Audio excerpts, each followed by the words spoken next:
Hello, greetings to everyone. So today is a quick video. You know, we wrote petition about this president. When I say we, I mean Nigerians came together and wrote a petition, this online petition to remove the president and the fact that they don't want to talk about this massacre that took place in Lekki toll gate. So now UK Parliament decided to talk more about it and what they actually feel about it, including not letting those leaders, the bad leaders who made the incident to occur, not to enter UK again and everything. So I'm just going to put the video here so that you guys can watch till the beginning, so from the beginning to the end.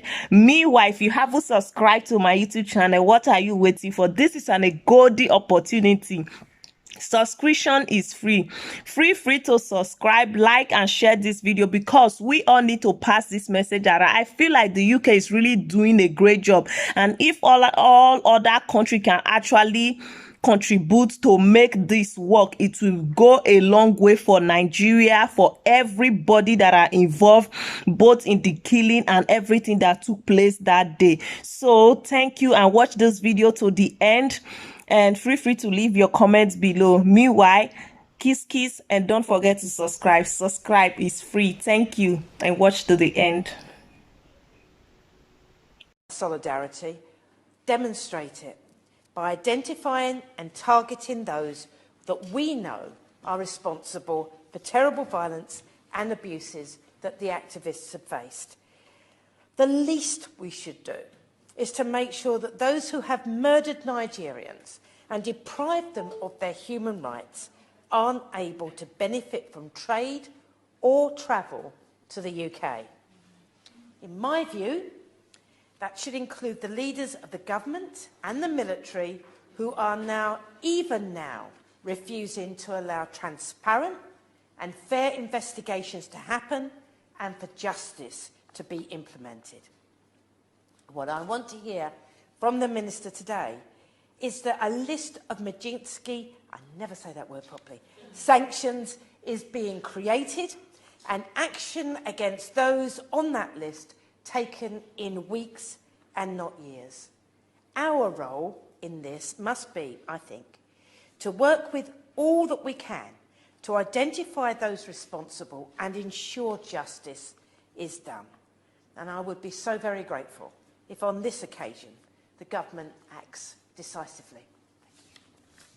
I will tell you. Thank you, Mr. Gray, and it's a pleasure to serve under your chairmanship and to follow the honourable member for West Ham who spoke so passionately for justice for Nigerians. I would also like to thank the member for Chipping Barnett for securing this very important debate. Now, this, of course, was a popular debate, and it's unfortunate that my honourable friend, the member for Vauxhall, was not called to speak in this debate, and she sends her solidarity with the NSAS movement. Now, I must begin by addressing the horrific violence we've seen inflicted upon young Nigerian civilians who were peacefully expressing their fundamental human rights against police brutality. As seen on media platforms, armed military officers discharge live ammunition at these peaceful protesters, injuring and killing them. It is, however, unfortunate that as of today, both federal and state government in Nigeria have issued conflicting statements on the event that occurred at the Lekki toll gate. This has left us with a series of yet still unanswered questions. Who exactly ordered the military to shoot live ammunition in a civilian territory? Why were bank accounts of some individuals who partook in the protest frozen? Mr. Chairman, if a democratic country deprives its people of their aspiration, livelihoods and voices, strips its people from their loved ones, forces them into hiding and instills fear of retribution through violent attack on free speech, then that country can only be a dictatorship disguised as a democracy. Is Nigeria a dictatorship? Now, having now asked this question, I leave the Nigerian public to decide that for themselves. I must now address the question of sanctions, which is what we are here to discuss. If we can ensure that these sanctions will not negatively impact civilians, whether directly or indirectly, then I do support a travel ban and asset seizure sanctions on individual officials found responsible. Now, while discussing sanctions is crucial to determining how we as a nation will respond to the violence recently accumulating in the NSAS movement, it can only be the tip of the iceberg. And we must use our platforms to hold the Nigerian government accountable through more than just sanctions. We must do the right thing by the people in Nigeria protesting for their own human rights and ask the questions they've given us the platform to ask, which is, what role did the Nigerian government as a whole play in these attacks? Will there be an independent investigation into the over 100 cases of torture, rape, extrajudicial execution throughout the End SARS protests? The reason the world knows about the violent attacks on Nigerian protesters is because civilians on the Lekki tollgate massacre bravely risked their own lives to post these videos on social media.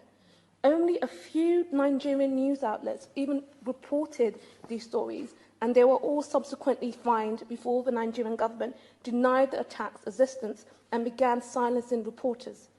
Agencies and individuals have since blamed one another. No one seems to be taking the responsibility. Nigerian civilians risk everything to give themselves a voice, and that they use to expose the atrocities inflicted upon them. And today, 4,000 miles away, the Nigerian government is strangling that voice with a proposed social media censorship bill. We must demand transparency of what is happening to civilians and amplify that news using our platform. We must continue to seek clarity on what happened on October the 20th, when power was cut from the Lekki tollgate and SARS police forces began spraying protesters gathering there with bullets. Now, I'm sure that many of us have seen the footage of peaceful protesters linked armed in arms, singing the Nigerian anthem as they were indiscriminately gunned down. Now is the time to hold officials to account for their crimes against humanity that they have embarked on.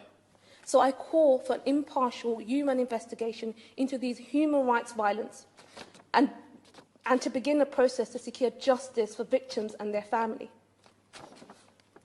As we try to make sense of the incidents, we must ask uncomfortable questions of ourselves.